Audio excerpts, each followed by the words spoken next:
is BAIT, Life Outside the Federal Witness Protection. Hey, it's Suze, and welcome to today's episode of Life Outside the Federal Witness Protection Program / Keep the Bad Guys Away. Hey, nice to see ya. Oh God, have they hacked the hospital? Oh boy. Okay, now see this badge? It says RN on it. See, I'm a registered nurse, licensed to practice here in the state of California, Alaska, Arizona, and a few other dozen states. Okay, I'm not a terrorist, I'm a nurse. Okay, so I get there today. You know what? I just don't know what to think. See, and I mean, here's the thing. I don't mind telling people about my story because, see, like, it's just like when I was back in Edinburgh, Texas. I mean, it's just a damn good thing that I spoke up and bitched a little bit at the hospital. I mean, to a certain degree. I mean, we had to worry about patient care, but, you know, if I wouldn't have spoke up and said something, and Robert, you know, the respiratory therapist who is retired NYPD, you know, if he hadn't heard that thing about, you know, like, you know, me bitching that the FBI just tells me my son is dead, and he's telling me, you know, the FBI just can't tell you your son is dead. There's procedures for that. See, you know, it's a good thing that Robert told me that, or else I wouldn't have known what the hell to do from there, because, you know, for a couple years, I was believing that he was dead. You know, and that comes from, you know, this Chavez Folger, Harry Reid's staff member, putting me in contact with this FBI agent, Jay Kramer, up there in Washington, D.C. And I'm like, Jay Kramer, Agent Kramer, I just, you know, I heard my son is dead. And he's like, I'm sorry. That's all I got from FBI headquarters. I'm sorry. So anyway, oh God. So, you know, that just makes everything so much more difficult. But that's why I said I don't mind telling people, but the trouble is that I never know if somebody is getting misinformation. And keep in mind, I got this whole FBI, CIA, Al-Qaeda task force in trouble. So anything is possible. Plus, there's a bunch of other people in trouble, too, for working in this co-conspiracy on the Texas Didn't Want to Back conspiracy, the Save Adrian Project, and lose all the witnesses. So it's like, oh my God, my situation is so bloody dangerous. I need the Secret Service. Like, where is my Secret Service agent in Phoenix when I need it? Where's Special Agent Craig up there in Washington? Oh my God, I need you, Special Agent Craig. Okay, so, but anyway, here's what happened at the hospital today. Okay, so, you know what? Our chief nursing officer, he does, like, you know, he was like the first big speaker. Okay, now he's telling us his history. Now, the very, very key points. Apparently, he was in the Air Force. Okay, there's nothing wrong with somebody being in the Air Force, then being a nurse, and then being the chief nursing officer. Okay, but here's what he brought up. Now, if you read BAIT, Life Outside the Federal Witness Protection Program on Amazon, you can get it for $3.99. You can download it off of Scrib for free. It talks about this guy, this Mark Moore, this government operative, who has turned out to be a very, very bad guy. Okay, it talks about how he was telling me that after he left the military, he was heavily recruited by, you know, like the FBI. He told me this in his own car. He picked me up from my mom's house, my mom's condo in Henderson, along with my son, Adrian. So this is back in probably like maybe about 2005. And he's telling me that, you know, after he left the military, he was heavily recruited by government agencies, one being the FBI, but he didn't want to work for the FBI. You know, and then, you know, fast forwarding years later, he turned out to be CIA, and apparently he must have showed some credentials to Randy Roski that he was CIA, but he's known as the government operative, believed to work for the CIA, the one that Senator Harry Reid called a couple years ago. And Harry Reid told me he didn't answer the phone, so he didn't respond to Senator Harry Reid. That's because he turned out to be a career criminal, you know, that's responsible for this whole human trafficking situation that led up to the disappearance of my son.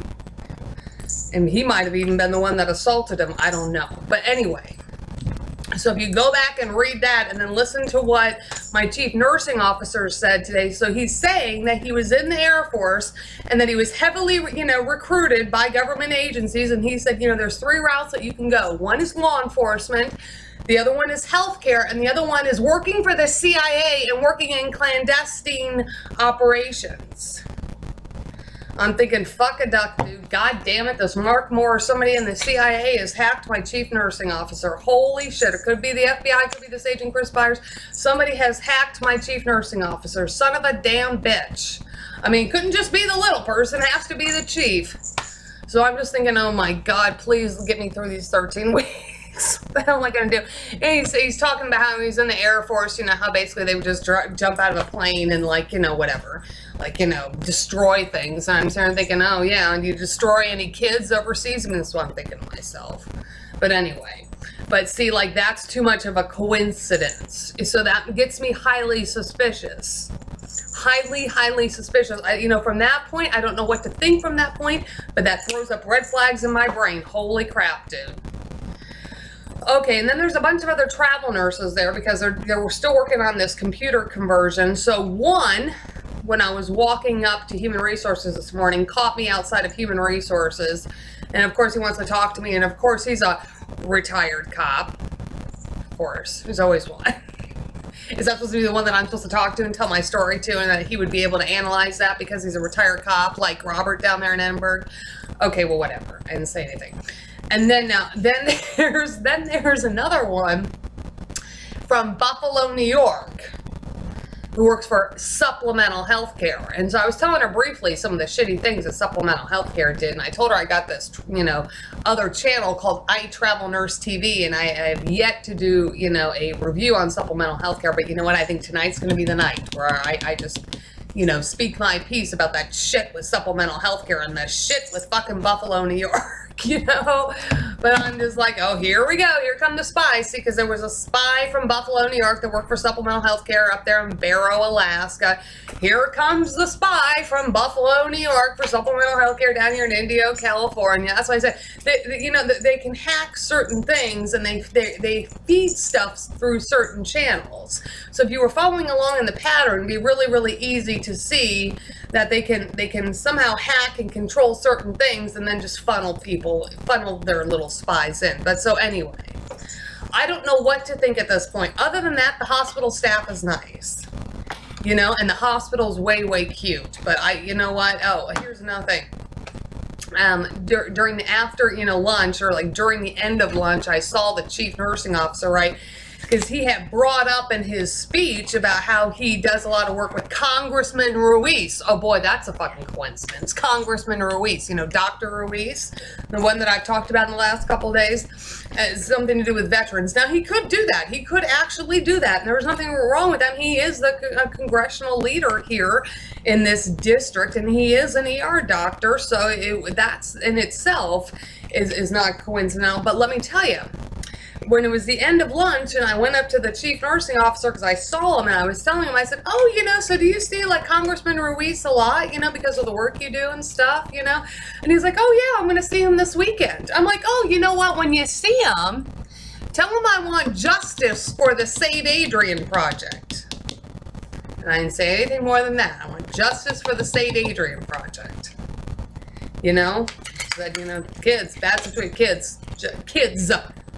And he just kind of like sat, I mean, he didn't really respond. He said he wanted justice for his veterans too. Well, okay. I said, well, when you see Dr. Ruiz, just tell him that, you know, your new travel nurse, Susan Nicely, you know, just, you know, wants justice for the kids. And he said, oh, you know, if you go staff, you know, you got me all the time. I'm like, hey, you never know, I might do that. I mean, but you know what, see, I never know what to think.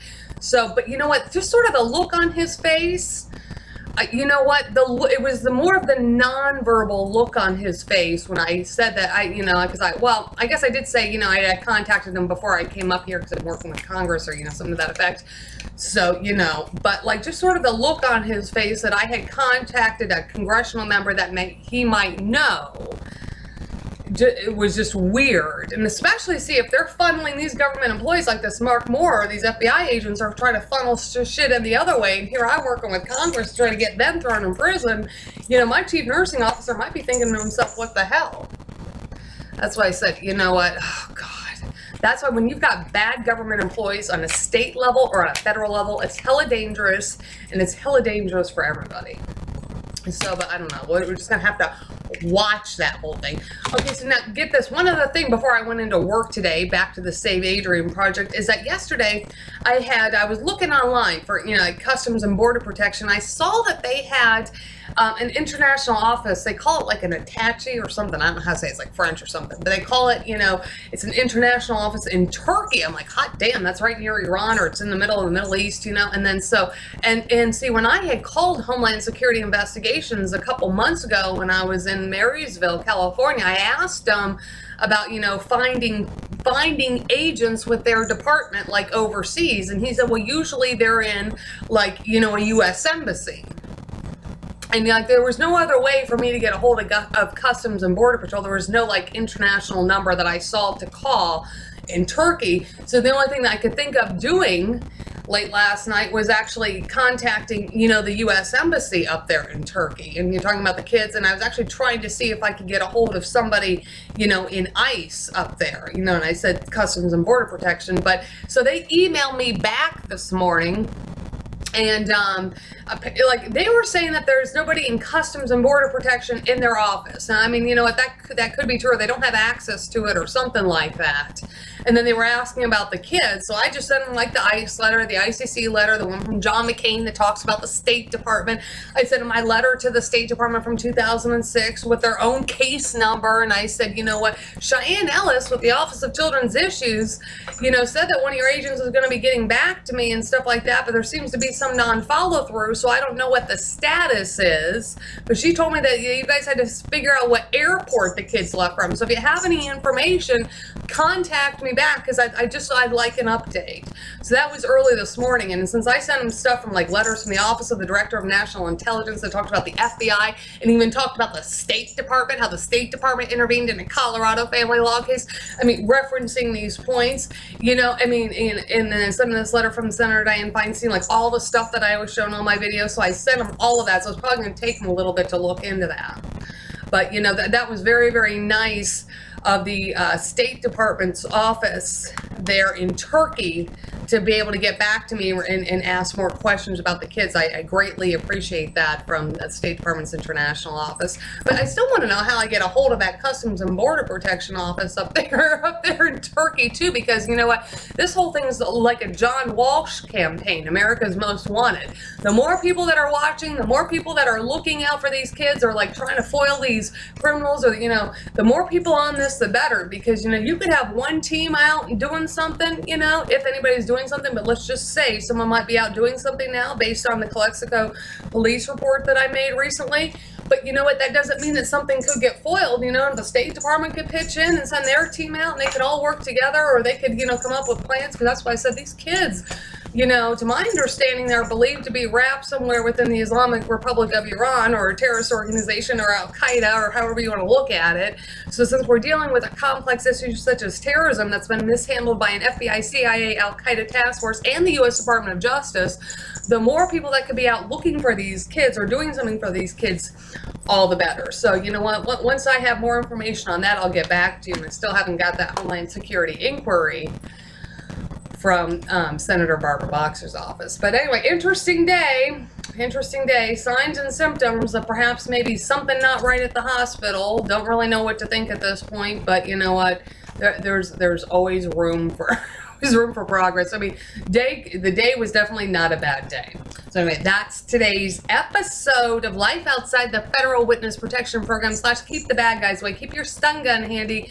There's real criminals and terrorists out there, ones that the FBI, CIA know about and intentionally are just whatever, letting run the streets. So anyway, I'll see you next time.